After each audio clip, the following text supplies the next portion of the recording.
తెలుగు సాహితీ వికాసానికి వెలుగు బాటగా నిలిచిన మహాకవి గురజాడ అప్పారావు. గృహాన్ని, గురజాడ రచనలను రాష్ట్ర ప్రభుత్వం కాపాడాలని విజయనగరం జిల్లా పౌర వేదిక అధ్యక్షుడు భీశెట్టి బాబ్జీ కోరారు. జిల్లా పౌర వేదిక ఆధ్వర్యంలో బుధవారం ఉదయం 7 గంటల నుండి 11 గంటల వరకు గురజాడ గృహంలో శాంతి దీక్షలో పాల్గొన్నారు.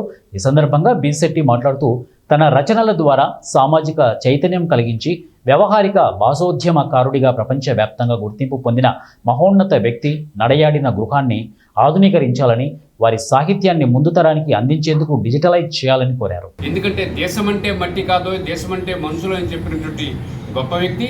అట్లాగే ప్రపంచంలో ప్రతి ఒక్కరికి కూడా మతములన్నీ మాసిపోవును, జ్ఞానం ఒక్కటే నిలిచి వెలుగునని చెప్పినటువంటి గొప్ప వ్యక్తి గురజాడ, తెలుగువారి అడుగుజాడ. అటువంటి వ్యక్తి నడయాడినటువంటి గృహాన్ని ఎవరు అధికారంలో ఉన్నా పట్టించుకోవట్లేదు. ఆగస్టు 11వ తారీఖున ఒక తాగుబోతు ఇంట్లోకి వచ్చి ఫ్యాన్లన్నీ విరిచేసి ఆ గురజాడ సాహిత్యాన్ని చిందరవందర చేసి ఇక్కడే పడిపోయి కంప్లీట్గా పాడు చేసినటువంటి సందర్భం. దీనిపైన సాహితీ సంఘాలన్నింటిలో కూడా జిల్లా పౌరవేదిక ఆధ్వర్యంలో ఇప్పటికే మరి రాష్ట్ర ప్రభుత్వం దృష్టికి తీసుకెళ్లడం కోసం అనేక కార్యక్రమాలు నిర్వహించాం. పోస్ట్ కార్డు ఉద్యమం చేశాం, నిరసన చేశాం. ఈరోజు ఒక శాంతి దీక్షను ఒకదాన్ని ఏర్పాటు చేశాం. దీనికి ప్రధానంగా 3 అంశాలు.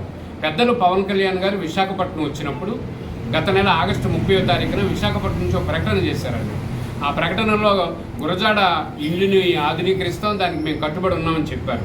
రేపు 4వ తారీఖున అంటే రేపు గురువారం రాష్ట్ర క్యాబినెట్ ఉంది. ఈ క్యాబినెట్లో 3 అంశాలు పెట్టమంటున్నాం. 1, గురజాడ ఇల్లుని ఆధునీకరించండి.